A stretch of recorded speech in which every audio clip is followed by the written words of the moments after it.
check the mic and make sure it sound right. Welcome back to the aquatic version of Janae's House of Beauty, where I get to show you some of my aquariums and my fish hobbies. Okay, so last time you'll remember me resealing a used 55-gallon aquarium, cleaning it all out, adding filtration system to it, adding plants, woodwork, and other decorations.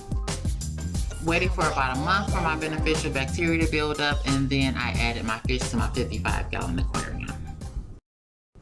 Okay, now that I've finally got everything set up and I have the fish in the aquarium, I can start doing some of more planning and going for that vision of a fully planted 55-gallon like I had in mind.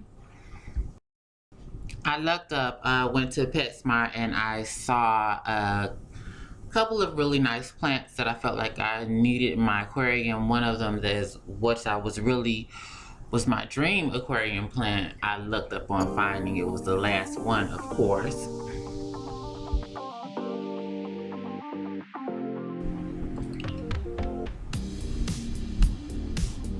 Okay, so I found 3 different plants I looked up on.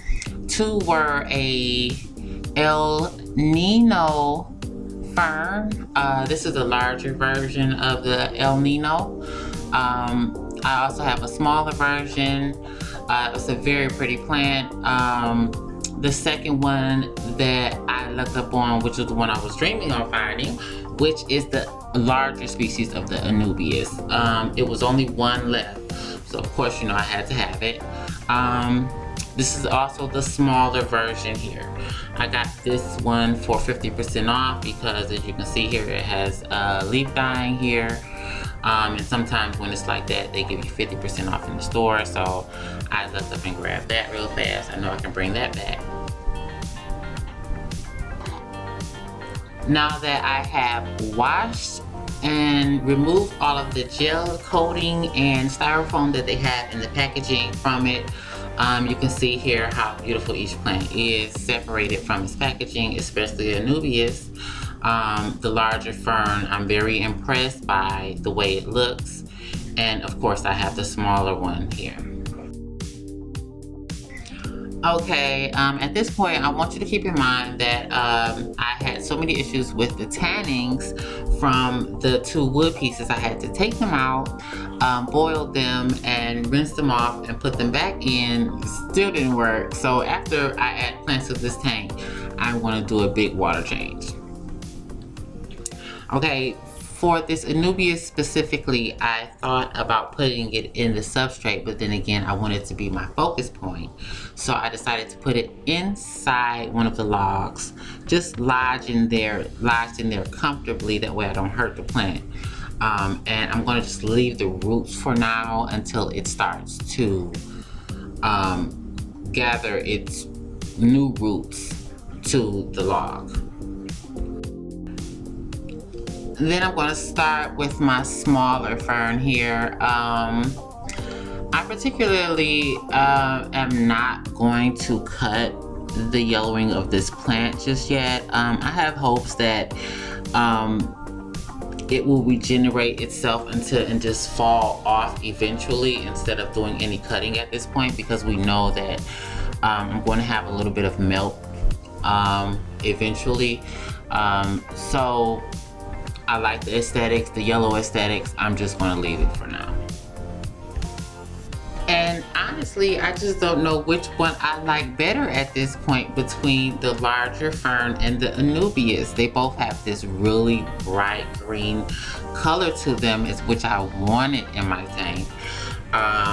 So I'm kind of taken by both of these plants at this point. I'm going to put this right in the back because I know this plant might grow big, and that's what I'm expecting, and I want it in my back foreground area. So I'm going to just push it back there and make sure that it's securely down into my substrate. I ended up being very pleased with how the fern and the Anubias looked in the tank overall. Like the dark green, which I was looking for in my tank. I took it to the next level and got me some duckweed to see if I can actually grow it this time, and picked up a couple more fish. I picked up a smaller angelfish. I'm a little bit nervous because he's by himself. Although there are smaller fish here, my other angelfish are pretty big and I didn't want them to peck him a little bit too much. Then I also picked up a couple more of those Harlequin Tetra that I love so much because they are a high swimming Tetra in the tank, which is a beautiful aesthetic as well. So I got about 6 of these.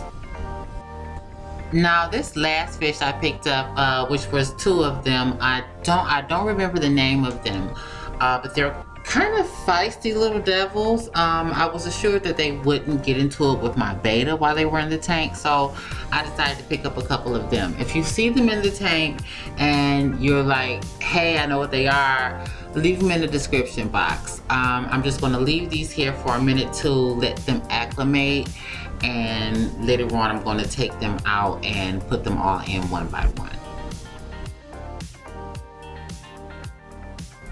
Now I remember the name. These are Corydoras. I don't remember which specific type, but they will aid me in keeping the bottom of my tank clean. Then I'm going to add all 6 Harlequin Tetra just to give the tank a little bit more of distraction before I finally add my newest angelfish.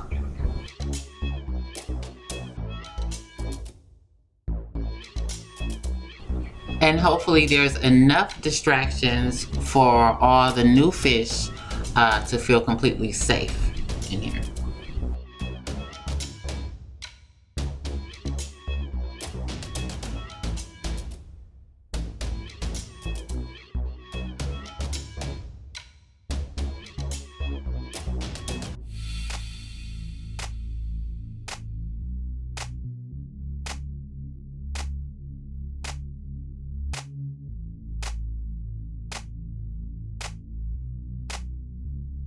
And I ended up going back to my local fish store to get a background for my 55-gallon tank.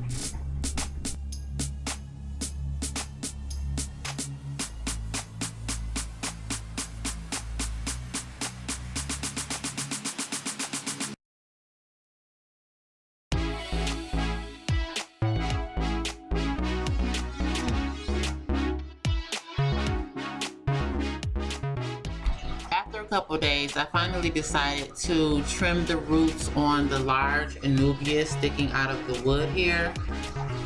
Hopefully by doing that, I'll get new roots to sprout a lot faster, attaching itself to the wood.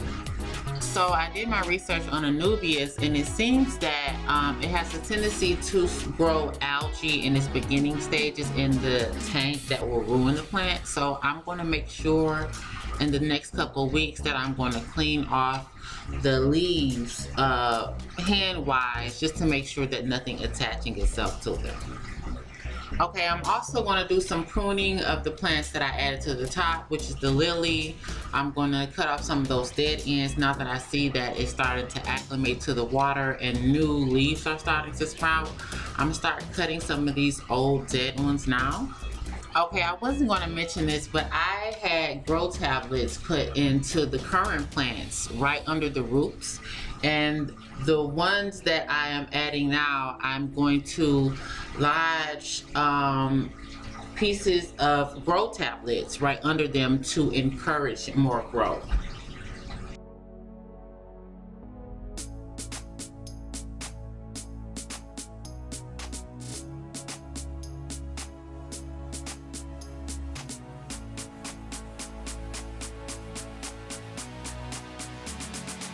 And eventually, the newbie, I'm gonna call her Tiny Tina, has fit in really well, and they started schooling together, which I really wanted.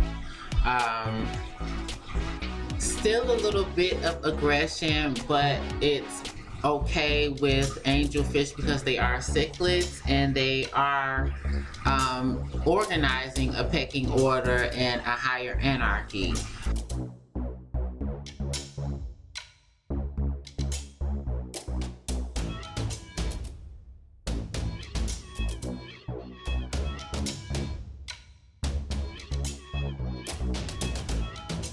Okay guys, that includes the updates on my aquarium videos. If you want to see new exciting updates on what I'm going to do in my aquarium hobby and also other videos, please stay tuned. If you're new here, subscribe, like, comment, and share. And until next time, peace.